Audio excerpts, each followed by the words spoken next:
we got our hands up a lot of the times, and he flails and he gets the call, and then down on the other end, we got our guys attacking the rim, getting a lot of contact, and we're just not getting the whistle. It's tough to play like that, and it's tough. I mean, if the roles are reversed, I do it every time. I mean, I'll be on too. If every time I threw my arms up or every time I got touched, I'm going to the free throw line. I mean, it's kind of hard not to get into a rhythm that way when you shoot 21 free throws alone, and they allow you to hack on the other end. Marcus Smart just told me that I flail a lot. Come on. I mean, I'm sure he knows himself and he knows his game too. He does a lot of that. And I don't think I do. The game is physical. Other teams tend to try to be extra physical against me. And I guess I'm just smarter than everybody else. I just take advantage of it. He's just smarter than everybody else. Max, I'll start with you. So obviously, flopping accusation aside, he is averaging 26 and 11 right now. Is he, Joel Embiid, your MVP? So far this season, yes. First of all, his team has the best record in the conference, and it's largely because of him. And it's not just the offense. And you see what the kind of business he gives guys like Tristan Thompson and Tice. Those guys are no match for Embiid. For all the kind of small ball that they play now, Embiid combines some of those skills with some classic big man skills. And there's really not a lot of guys who can match up with him just physically. On offense, gave him 42 points. But defensively, especially in the start of this season, I thought he's been the best player on the team, and Ben Simmons coming back from injury. But Embiid has an enormous impact on defense. So if you're having that kind of impact on both sides of the floor, and your team is the best record in the conference, to me, you're the MVP so far. Please, I don't even want to hear it. It's Kevin Durant. It's Kevin Durant right now. Let me tell you something right now. Don't look like that, big boy. Kendrick Perkins, you heard me. Kevin Durant right now is more of an MVP than Joel Embiid. The brother averaging 30, 54%, shooting 48% from three-point range. This brother, by the way, Kyrie Irving disappeared for 7 games. Kevin Durant was still flowing. Okay, James Harden came back for the last 3. They won the first 2, and then they lost last night. Let me tell you something right now. You look at KD, 18-month hiatus on an Achilles tear, and then comes back and doesn't look like he's missed a beat. It's one thing if this was the middle of the season. No, he came back immediately looking like KD. And oh, by the way, when you talk about the Philadelphia 76ers, I want y'all to pay attention to something. You know what? I'm just done thinking about the Curry. I'm tired of mentioning this.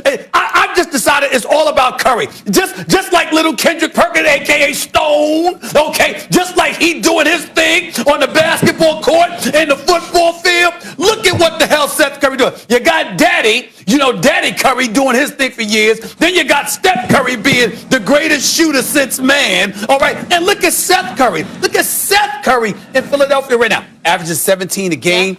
Shooting about 60% from the field, about 59% from playing more than he did in the past, too. I mean, my God, if you're a Curry, you can shoot, damn it. All right, and that helps because Ben Simmons clearly still can't shoot, only averaging less than 13 a game and stuff like that. But I'm just saying, collectively, with Maxey and Embiid and Curry and Tobias Harris balling and all of it, and Thibault and these boys, I'm looking in Brooklyn.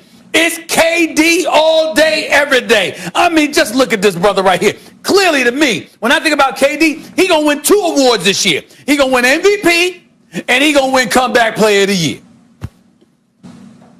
Well, look, Stephen A., listen, I'm not totally disagreeing with you about nothing that you're saying about Kevin Durant. He's flat out balling. But we already knew this. The only person that didn't know and had suspicion was Max about, is KD gonna be all right? Because almost always after Achilles tear, you don't be the same player. We know KD is a walking bucket. We know that if he wanted to, he could lead the league in scoring every single year. He's just that type of a talent. But if you look at Joel Embiid and the impact that he's having the best career. I mean, yes, he's having the best season of his career right now. And I said this, once they got Doc Rivers, I knew he was going to elevate and challenge Joel Embiid. He looks in phenomenal shape. And then everybody talk about, Joel, you need to get your big butt on the block. And rightfully so. But guess what? He's mixing it up. I'm watching them do the one-leg dirt. I'm watching them bring the ball up, 1-2 dribble pull-ups. I'm watching the big fella Euro step down the lane, going to the block, putting ownerships on the ref, attacking the paint, using that big body, quick spin moves. He's giving it all to us right now. The big fella is in his bag. Defensively, he's locked in. And look, I love Marcus Smart, but I don't agree with him about the game last night. Joel Embiid set the tone from the first quarter, right? And that's a rule in the NBA. And what he did was he set the tone for us being physical in the paint and made the refs take notice that, you know what, we're going to live in this paint. We're going to attack the basket. So the refs start seeing the Philadelphia 76ers attack early, so they started getting the whistle. The Boston Celtics was firing up three-pointers in the first half. So that's why they didn't set the tone for themselves. You can't knock Joel Embiid for being physical and getting to the rack. Right now, Max is right. If I had to give an MVP award to anybody, it would be Joel Embiid. And one more thing about Embiid. Marcus Smart, who's a very tough player, and he's smart. He's politicking with the refs basically through the media right now. But that's ludicrous that Embiid's getting all these calls. Embiid is right in his response. In fact, he's getting hacked on every play when he gets the ball on the block because there's nothing you can do. And he's getting double and triple teamed, and he's still scoring. Embiid has been phenomenal on both sides of the ball this year so far. And as a result, his team has the best record in the conference. That's an MVP. That's why he would be the number 2 guy for league MVP. And by the way, don't give me that best record in the conference. James Harden won the league MVP. The Golden State Warriors, the best team in the league. Russell Westbrook won the league MVP. They weren't the number 1 seed or the team with the best record. There's been plenty of people that have won MVPs that didn't have the best record. That's no criteria here. They have a dude who's dominating both sides of the floor. Excuse me, I'm looking at Kevin Durant and what he's bringing to the table. And Kendrick Perkins, I'm accusing you the same thing I'm accusing Shaq of. Big man bias, even though Shaq kind of agreed with me in the end. I think it's big man bias on you, Kendrick Perkins. I think you're being a little bit biased because you're seeing a big boy in the post. You one of those dudes that don't feel that y'all get nearly as much love as you deserve because of how the game has changed, and the big man is being ignored and not nearly appreciated as much as they should. Now, you're probably right about that in terms of there needs to be more appreciation, but I think number 2 in the league MVP is not lacking appreciation. We respect you, Joel Embiid. You big time. But damn it, KD, right now, with all that nonsense going on in Brooklyn, look at how he's been balling from jump. Well, Stephen A., I could say, I could feel like you being biased right now. About what? It's happening in Brooklyn. Because it's happening in Brooklyn. I'm a Knicks fan. For you being a fellow New Yorker, yeah, you're going to be biased towards, out. One of those New York teams. You know what I'm saying, Molly? Queens. So don't give me that about I'm being biased with he a big man. wants to be with like the hype team with all the hoopla Hollis is around close it. enough And to he's Brooklyn. with He's the all sad right. Knicks. It is close enough, but I don't like the traffic on Atlantic Avenue, so I would be biased against Brooklyn because of that. Oh, my That's what goodness. Kendrick Perkins missed. This ain't Texas, or we got all that room, all that space on the highway. get caught in And by traffic the on way, Atlantic. there's two reasons why I wouldn't be supportive. It's the traffic on Atlantic Avenue. Oh, gosh. Okay? There's traffic everywhere and the in New York. BQE, and the BQE. That's number No 1. cupcakes. And number two, the damn taxes in New York, because in Texas they don't have any state income tax. Okay, so I wouldn't be that biased. And number 3, I'm a Knicks fan. All right. By the way, they're 7-8. They're only a game back. No one cares. They're only a game back from being a 500. And you know what, Stephen A., I'm tired of hearing you talk about taxes and all this stuff. You spend all your time in the 2 most expensive states. And you so should just not get be over allowed. it. California and New York. You're never going Disney to World is in Nashville Orlando, or Texas. You're never doing that. Disney World is in Orlando, Florida, and ESPN won't let me go down there. Because I guarantee you I won't. Disney, that's a PG, that's a G-rated world. You're not involved there. You should not be allowed to talk about the Knicks until they're over 500. All right, I have a Over question for 500. Kurt. You get on Cowboys fans about mediocrity. Last week we did talk about the Knicks, and they were over 500. I'm talking about right now. I want to ask 7 Kurt and a 8. question. Okay, 7 and 8. Kurt. 7 and 8. Embiid's the first Sixers player to drop 40 and 10 on the Celtics since Sir Charles back in '87. So talk to me about this. Do you think he could actually lead them to the finals? I do, especially with the pieces he have around him. He finally have spacing, and Doc Rivers is putting him in position to be successful. Stephen A. just talked about Seth Curry. He's flat out balling. Danny Green is knocking down shots to making guys honor him. And then you have that young stud coming off the bench and Shake Milton. Hey, look, this kid probably could win Sixth Man of the Year the way that he's playing right now. Ben Simmons, he's playing his role. Yes, he's not scoring a lot of points, but defensively, he's there. He's facilitating for others. He's rebounding at a high level. And then, look, let's give some credit to Dwight Howard. Because when he comes in for Joel Embiid, he has been very impactful on the game. And by the way, rumor has it that Dwight Howard has took Joel Embiid under his wing and has been mentoring him about how to stay in shape, meeting him in the weight room, keeping him on his Stephen toes A. got a look on his face, but Stephen A., you can't argue with Dwight Howard's shape. Yes. Oh, no. Not at all. So when you Superman said shape, I piped down because Dwight Howard can give advice on how to get in shape. And he's been Dwight Howard's been valuable and he's active defensively, no question. But when you talked about mentoring, I was like, by the way, did you even a little bit too far? Just a little bit. Did you even mention Tyrese Maxey and Tobias Harris, who started the year like a house on fire? Like the Sixers are deep. But that's like he says Dwight Howard like mentor. That's like somebody trying to mentor Kendrick Perkins on how to look mean. I mean, I don't see that happening. I mean, really? I really don't see that happening. Or Stone. I really don't see that happening. I mean, Stone's the real villain. That's like somebody mentoring Stone on how to strut. You know what I'm saying? That's I don't see that happening. That's Molly tutoring Kendrick Perkins on mean mugging. Yeah. Oh, my God. All right, there she is. Perk, this was a lot of fun. Mean mug, Molly. Let me see your mean mug. No, that walk off. Oh, I can't even mean mug. Well, I can. KD the side has to MVP. naturally come out, Max. KD MVP. All right, enough. Kendrick, we'll talk to you soon. Always appreciate you. All right, appreciate it. Kendrick, all right. Thank you. That out. We will see the big three in action for the first time together on the floor. Ain't no time for looking back. I'ma give it all I got. Oh, God. This is going to be such a problem. On my way. I ain't here to play games. I came to win. Oh, what a fake. Bookend. Nice. Oh, Sexton is not human. 18 straight for the Cavaliers. 42 for Colin Sexton. Tip your hat. Tip your hat. Big Perk with us. Kendrick, always good to see you. Good morning, good afternoon, depending where you are. And you know what? Perk, this morning I needed to channel my inner Kingston and really come into the day strong. So let's just play that video one more time because I just need it on a repeat. Because I don't think we watched it with you. Your son was 7 here. He's now 9.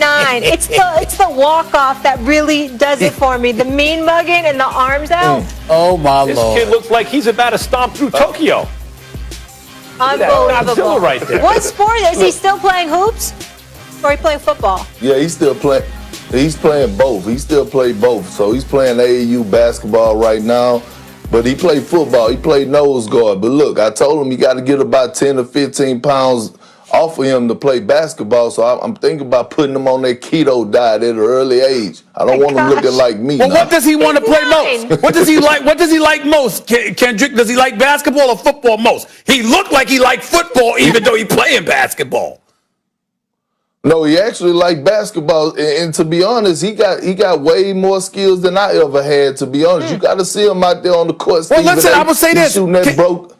Kendrick, I saw his handle. Like I saw his handle and driving to the basket. I mean, he's got a nice handle for a big boy. Because you certainly didn't. You didn't have a handle, Kendrick. You didn't have the ball handling skills. Here we go. Throw shade. You can't put that boy on a diet. He's hungry.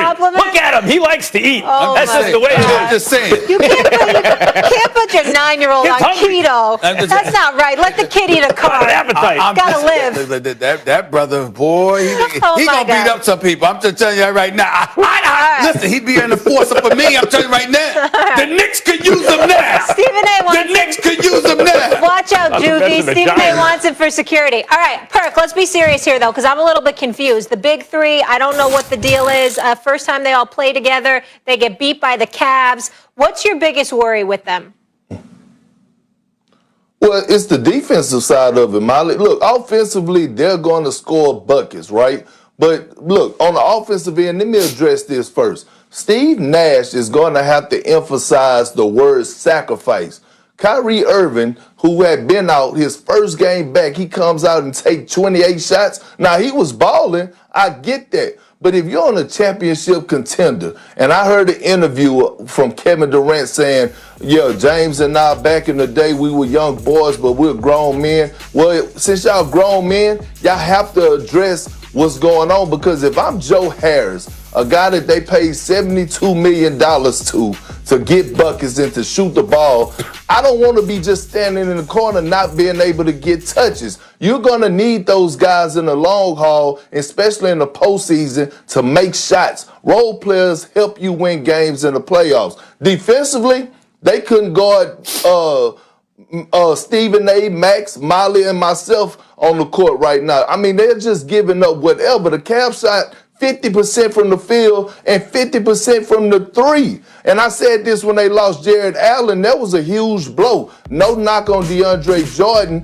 but he's just not there right now. It was so bad that they moved KD to the 5 last night, and I just didn't like it. They have to find a defensive identity, because right now people are looking at them and licking their chops, knowing that, hey, I could go drop 42 points, or should I say, give them 42 honey buns. Kendrick, just like I said to Max, I'm not disagreeing about the defense. What I'm saying that it's clear they have to fix that. But the reason I bring up their offense, even though I know they're gonna score buckets, it's got to be a problem if Kyrie Irving, even though he was flat out balling. First of all, when you taking difficult shots late and the ball is not in Kevin Durant's hands, and number two, you take 24 shots to James Harden's 14. I don't think that's something that could happen. Everybody know you got to come together defensively. You can't just let people score 120, 130, or 40 on you. But offensively, how in God's name do you shoot twice as many times as James Harden? Well, I think that's on Steve Nash, Stephen A., because I said this yesterday to Dominique on First Take. I said, listen, if I'm Steve Nash, I'm using Kyrie like a 6-man. And that doesn't mean I'm not starting him, but that means that I'm going to play him probably the first 6 minutes of the first quarter, and then I'm going to bring him in the start of the second to help the bench out and let Kyrie rock out. If you look at their bench production last night, they had 10 points from the bench. 10 points. So what I'm saying is James Harden is doing a great job of facilitating.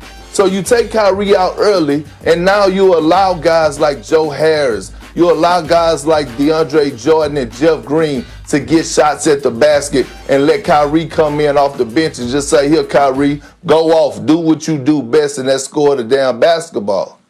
Perk, you and I see it exactly alike, with one exception. Kyrie can't continue to do what he did, but I don't mind a dude just getting back, not getting in his own head. Oh, I got to defer. I can't take shots. Kyrie just went out, did his thing. If that continues, if he's shooting 28 times, that's a problem. I didn't mind it first game back. But I want to get to what you said about defensive identity. They need to get defensive rebounds.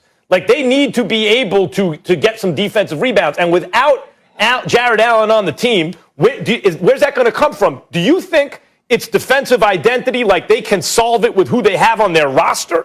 Or do you think they need to add a piece to do that kind of dirty work?